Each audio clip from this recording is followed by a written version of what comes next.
Hello, student interns. It's Mr. Harrison, and I am using Screencast-O-Matic and Google Slides to put together this videoed PowerPoint-like presentation.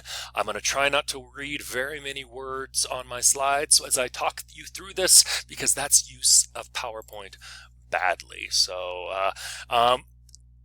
The reminders of what you must do to get your credit for your internship. We do have 4 basic requirements. This video is about one of those. It's not about logging 60 hours at your internship site, which I know is something you know that you need to do. You also have been participating in those weekly and bi-weekly check-in assignments that don't take very long, but let us know where you are. You're maintaining a reflective journal now that you're independently out at your internship sites, and you also, remember, must present what is in your reflective journal, the good stuff, the really good stuff, at our evening of reporting, which is our final exam for this class. So you're going to be logging those 60 hours. You're going to be putting what happens to you in that reflective journal, so that on our evening of reporting, you will be able to put a presentation together that talks about the details and the experiences that were the most important to you while you were out on this internship. Let's talk about the questions I always get about this reflective journal or learning log or writer's notebook. I always get asked how much do I have to write in it? And my general rule of thumb is, if you do a 2-hour shift, you probably owe a paragraph. If you do a 4-hour shift or more, you probably owe a half page to a page. As far as your style, some of my students like to be very creative with their writer's notebooks, their learning logs. Some of them like to be more logical and put a lot of lists and just facts. And either way is fine with me, as long as you're recording details of what's happening out you out there in your internship. And then finally, visuals are completely your choice. I am a terrible artist, but I do use visuals in my own notebooks. Here's a page from my internship notebook, which I did back in Washington, D.C. in 1998.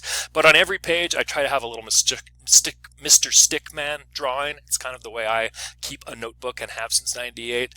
That's because when I'm flipping through lots of pages and I see lots of writing, like you see on this page here, it's the picture that reminds me, actually, first and foremost, I remember that day. That was the day I did that.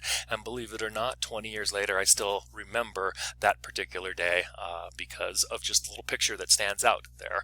So a little picture, not required, but visuals do help you, especially as you are flipping back through your notebook looking for something specific. My notebook, when I was asked in 1998 to build this reflective notebook on my experiences at my internship for 4 weeks, I decided on the left-hand side of each 2-page spread, I would do visuals, and on each right-hand side, I would do what happened to me during each 8-hour shift. And that's kind of what you're seeing. Double entry notes is officially what your teachers might call that. It's sort of an adaptation of that. Here's a student, Bailey, from a few years ago, an intern.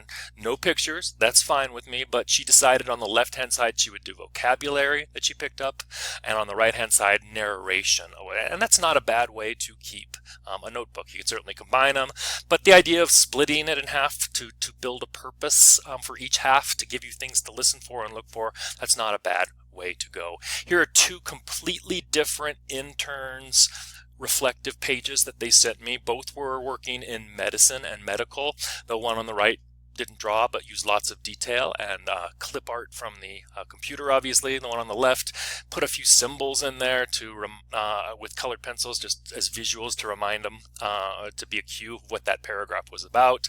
The one on the right has a lot of details. The one on the left, I would say, probably has that's the bare minimum of details if this was a shift for you. So if that helps you decide a little bit more about length, style, and how or not you use visuals here, that's good. Here's the same intern. It was a teaching internship, Spanish class. The very first day, just bulleted list, very logical. By the end, he was trying to get a little more creative. He wasn't using visuals, but you'll see he's doing interesting things with letters to make things stand out. But I liked how this student's learning log reflective journal got more interesting as time moved through. Here's a student who wouldn't mind sharing his writer's notebook when it's said and done. Speaking of students who wanted to share their notebooks, the student on the left here with the very scrapbook-like page, I don't suggest everyone do that. I couldn't create a page like that. That's way too much talent involved in creating that. But here's a student who could. This student purposely wanted to have a notebook that, as she applied for applications or colleges, she could bring it with her and say, here's the kind of learner I am. I'm a real world learner, and here's my notebook to prove that. Student on the right is also a veterinarian intern and just kept notes. I have to say, both of these writers here, not a whole lot of details. You're going to need more details in both of these, but the fact that there are visuals on the left-hand side, at least those visuals provide some sort of detail to what was going on in her story. Not a whole lot of details that you could really capture on the right into a story. And so kind of keep that in mind as you collect for your writer's notebook. Finally, I just want to show you two outstanding pages. The one on the left was a former student of mine in 7th and 8th grade, and that's why this person is so good at drawing stick people. They try to outdo me with their own stick people. And the right one was just a great experience out at the Animal Ark, where talking about what you feed the tortoises, but good details in these pages. Information that can be shared during the evening of reporting as your final exam.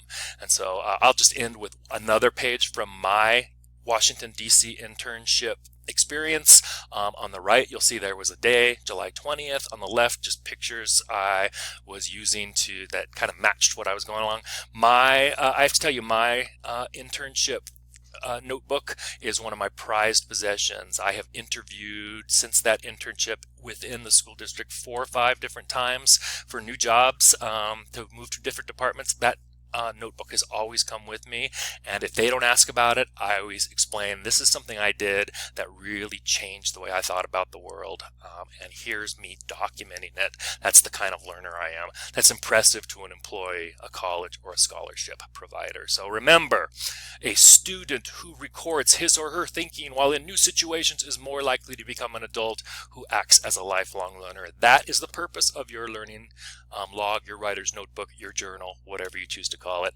Thanks for listening. Looking forward to seeing the writer's notebooks that you have for us. Have a good day, everybody. Bye.